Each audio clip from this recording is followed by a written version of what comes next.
physics. One of them is called the inflationary multiverse, which is we have a theory of essentially what happened before the Big Bang. Right? You have to be careful with the language. So if you define the Big Bang really carefully as the time when the universe was very hot and very dense, and as I said, you can't argue with that because we can see it, because we can look out into the sky.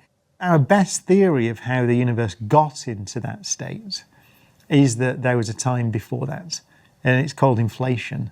So the idea is the universe was there, in a sense, cold and empty and expanding extremely fast. And that expansion slowed down and stopped.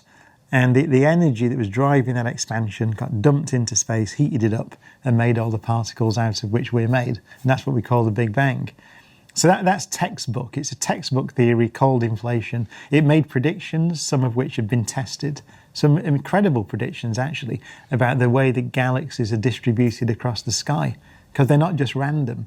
If you look at the galaxies, they're in sort of flows and rivers of galaxies that cross the sky in a pattern called the cosmic web. And inflation predicted that before it was seen, actually. So it's an astonishing idea.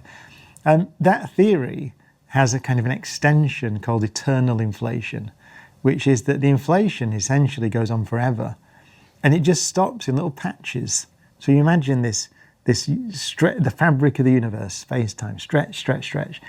And then it slows down and stops in little patches. And each one of those patches is basically a Big Bang and a universe, of which ours is one. So you end up with this sort of picture of an infinite fractal universe of basically an infinite number of Big Bangs. And that's called the inflationary multiverse.